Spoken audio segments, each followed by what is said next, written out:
สิกินข้าวแต่ละมื้อนะขึ้นงามขึ้นงอขนาดมีแต่ใส่โทรศัพท์ให้เป็นประโยชน์เนาะเป็นโลการบ้านเขาจะเอามาเฮ็ดกินพอดีค่อยไปเห็นคลิปเขาจะเฮ็ดเมนูผัดหมูทรงเครื่องก็คือยากก็เลยสิลองเฮ็ดกินลองเบิ่งแต่สิเฮ็ดเป็นสูตรตามใจเจ้าของเองก็คือแบบสูตรขี้ขานหนาประดิษฐ์ขึ้นมาพร้อมทางมาเล่าเรื่องโตจากคลิปที่แล้วเนาะก็คือเรื่องลูกค่อยหั่นล่ะคลิปที่แล้วนี้ค่อยเล่าฮอดตอนที่ค่อยมันลูกได้5เดือน6เดือนเนาะพอแต่ไปกวดเบิ่งก็คือเจอว่าหัวลูกเบื้องซ้ายหั่นมันนุ่นออกก็เข้าไปลุ่มน้ำด็อกเตอร์เพิ่นก็อธิบายให้ฟังว่าเด็กน้อยหั่นนะมันมีทั้งคนหัวใหญ่แล้วก็หัวน้อยบางคนก็ตาเบิ่งนึงใหญ่ตาเบิ่งนึงน้อยมีแต่ว่ามากวดเจอแล้วก็เฝ้าเบิ่งอาการไปเรื่อยๆพอดีลูกค่อยหันกวดเจอตอน5เดือนเนาะตัดผ่ามาตอนที่6เดือนก็คือเข้ามากวดน้ำด็อกเตอร์ผู้นี้นี่คือเก่าช่วงลูกค่อยได้6เดือนหันแท้ก็คือหัวหันกันยังนูนออกอยู่ใหญ่กว่าเก่าหน่อยนึงจาก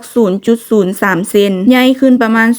0.04 เซนแต่ก็บ่ได้ใหญ่ไวหั่นนะเพิ่นบอกหั่นนะถือว่าเป็นปกติบ่อันตรายพอได้ฟังแบบนั้นเนาะพวกค่อยทั้ง2คนก็คือแบบบ่ได้คิดหลายแต่มันก็อดคิดบ่ได้นะก็คิดอยู่เล็กน้อยแต่อย่างน้อยๆก็เริ่มคลายความกังวลหั่นล่ะเพราะว่าหมอเพิ่นก็ว่าบ่ได้เป็นอันตรายอีหยังหลายหั่นนะแล้วอันที่จริงหมอเพิ่นก็บอกเนาะว่าเด็กน้อยหั่นนะมันบ่ทันได้แบบใหญ่แบบเต็มที่เทื่ออีกอย่างมันก็บ่ได้เป็นแต่ลูกค่อยหั่นนะลูกคนอื่นก็เป็นคือกันคนที่เข้ามากวดนำเพิ่นก็เจอหลายคนอยู่เพิ่นว่านะอย่างที่ว่าหั่นล่ะเพิ่นก็บอกเนาะบางคนก็หัวเบิ่งนึงใหญ่เบิ่งนึงน้อยบางคนก็ตาใหญ่ตาน้อยสินะถ้าเด็กน้อยเขาจะใหญ่แบบเต็มที่แล้วนะมันก็ดีของมันเองบัดนี้ตัดภาพมาที่เดือน7ก็เฝ้าเบิ่งอาการแล้วก็ไปกวดตามที่หมอนัดแต่ละครั้งหั่นล่ะพอดีมาฮอดเดือน7นี่ก็ถือว่าเป็นข่าวดีได้กวดเบิ่งหัวลูกค่อยก็คือแบบมันขยายเต็มที่แล้วบัดนี้มันก็กบหอยที่แบบหอยนูนออกหั่นนะก็เข้าสู่แบบ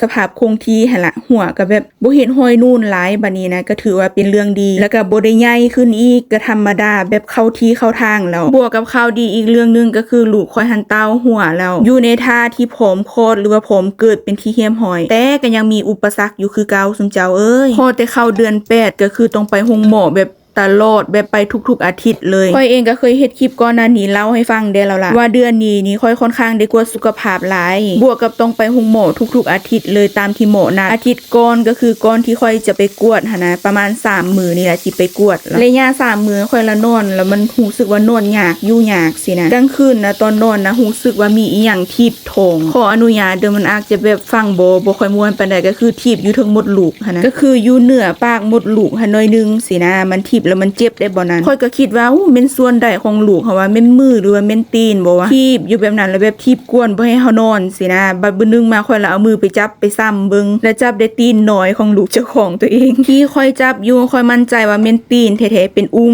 ตีนน้อยๆอยู่พอแต่จับได้ตีนลูกนะค่อยดีใจแล้วค่อยละหั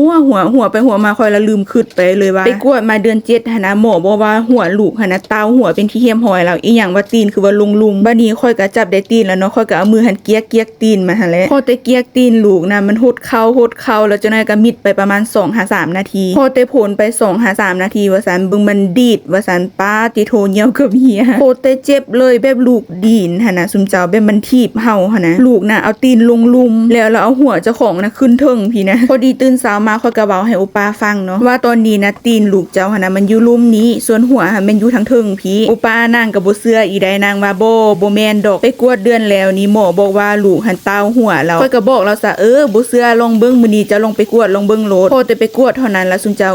หมอเขาเจ้าก็เอ็กโกเบิ่งให้เนาะแม่นความค่อยแท้ๆลูกหันเอาตีนลงลุมเอาหัวขึ้นเทิงพอแต่ค่อยเห็นจังซั่นนะค่อยจากที่ค่อยมีความมั่นใจว่าสิเกิดลูกแบบธรรมชาติ 100% เลือด 0% เลยสาวแพทย์ผู้เอ็กโกให้ค่อยเราก็ตกใจเราก็ได้พอแต่กวดแล้วเนาะเพิ่นก็ส่งผลกวดหันไปให้ด็อกเตอร์แล้วพวกค่อยก็เข้าไปหาด็อกเตอร์อยู่ในห้องด็อกเตอร์เพิ่นก็ตกใจเนาะเพิ่นก็ถ่วงขึ้นว่าอ้าวลูกเจ้านี่แม่นอีหยังเดือนแล้วนี่กวดให้คือว่าเต้าหัวเรามาเดือนนี้เป็นหยังคือว่าเอาตีนลงลุมแล้วเพิ่นก็นัดเนาะว่าถ้าเบิ่งอีตึมอาทิตย์นึงเด้อมากวดอาทิตย์หน้าถ้าหากว่าลูกเจ้ายังอยู่ในท่านี้อยู่ในท่าที่เอาตีนลงลุมแบบนี้อยู่ก็คือต้องขึ้นเขียงผ่าตัดก็คืออาทิตย์นี้แหละที่ค่อยสิได้ไปกวดมื้ออื่นนี่แหละ